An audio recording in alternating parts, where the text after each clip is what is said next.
हबीब जी हैं, व्यवस्था में बहुत बड़ा इनका योगदान है। जल्दी से माल्यार्पण कर लीजिए।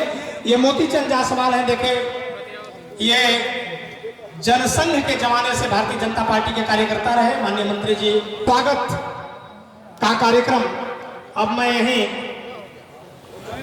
विराम दे रहा हूं। जो लोग माल्यार्पण नहीं कर पाए हैं उन सबकी तरफ से माननीय मंत्री जी से मैं कहूंगा कि सबका माला स्वीकार कर लें, सबको आशीष दे दें।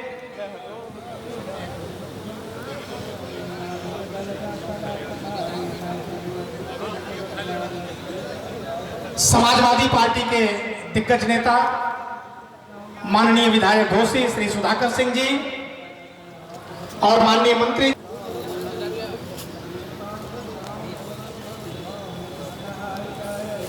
जी, मैं थोड़ा सा ध्यान आकृष्ट कराना चाहूंगा कि लगभग 2 एकड़ में फैला हुआ यह भोलेनाथ का परिसर है और इस प्रदेश के यशस्वी मुख्यमंत्री पूज्य योगी आदित्यनाथ जी के प्रथम कार्यकाल में इस नगर के लिए बड़ी शिद्दत से लड़ाई लड़के हम लोगों ने 80-85 लाख रुपए का इंतजाम करवाया था। यहाँ आया था वो पैसा, लेकिन कुछ स्थानीय समितियों के विवाद के कारण यहाँ कुछ नहीं हो पाया, वो यहाँ से चला गया।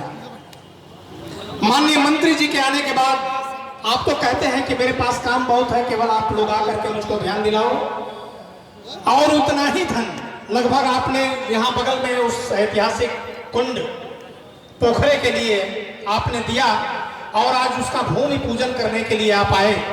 यही कहते हैं कथनी और करनी। अब तक केवल कथनी चलती थी, अब केवल करनी चल रही। माननीय मंत्री जी जब लखनऊ से चलते हैं तो प्रत्येक जगह पर आपकी निगाह जाती है और वो काम होता है। उस काम को तो आपने कर दिया, लेकिन मैं जरूर कहूंगा कि इसमें इतने बड़े बड़े देवता विराजमान हैं। भगवान भोलेनाथ पूरा सपरिवार इस प्रांगण में उपस्थित है, बजरंग बली भी हैं। अगर वहां का कार्य संपन्न हो जाए तो मैं एक बार फिर अनुरोध करूंगा कि यहाँ भी आपकी एक बार दृष्टि पड़े और इस खूबसूरत, इस पौराणिक महत्व के इस परिसर को भी खूबसूरत बनाने का सौभाग्य हम लोगों को मिले और आपके कर कमलों में मिले।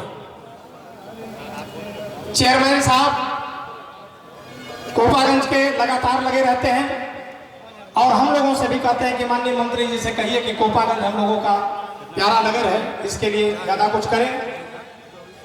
मैं चेयरमैन साहब को आमंत्रित करता हूं कि आप आए और माननीय मंत्री जी के स्वागत में 2 शब्द कहें। चेयरमैन प्रतिनिधि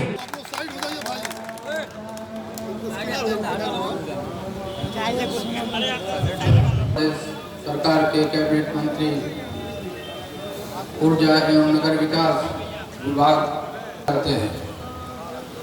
साथ ही साथ हमारे स्टेज पर मौजूद घोसी और सामने बैठे प्यारी माताएं बहनें और कस्बे की हम सब अपनी तरफ से तहे दिल से आपका शुक्रिया अदा करते हैं कि आज आपने इस कार्यक्रम में भाग लेकर हमारी बातों को रखा और इस कार्यक्रम की शोभा बढ़ाई। हम मंत्री जी के लिए सिर्फ यही कहना चाहते हैं कि हमने अपनी नगर पंचायत से जो भी मांगा, आपने हमारी नगर पंचायत में जो काम के लिए आपको लिखा गया सब आपने देने का काम किया। आपके सामने ये मिसाल है, कोपागंज संहिता से जो रोड जाती है वो बन चुकी है। अभी 1 हफ्ते पहले चमन रोड से हबीब इंटर कॉलेज तक 600 मीटर सीसी ढलाई का काम आपके सौजन्य से कराया गया। हम आपके आभारी हैं। हमारी जितने नगर क्षेत्र में जितनी सीमाएं बढ़ी हैं,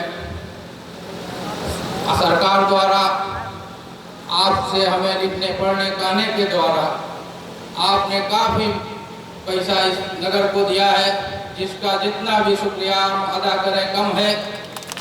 लेकिन मंत्री जी से हम निवेदन करेंगे कि छठ पूजा पोखरे के लिए जो बजट आया है, दो तरफ की सीढ़ियां तो हो जाएंगी, आपकी निगाहें दो तरफ की सीढ़ियां और बच रही हैं। हमसे आशा ये उम्मीद करते हैं आपसे कि उसको भी आगे बढ़ाने का काम करें।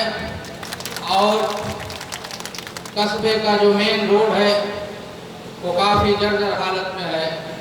हम आपसे अनुरोध करेंगे कि इस पर भी ध्यान हम लिख पढ़ के भेजे हैं और आगे भी भेजते रहेंगे, इसको भी बनाने का काम करें। आपका बहुत बहुत शुक्रिया। और कुछ हमारी जो समस्याएं हैं हम आपसे कहते सुनते रहेंगे।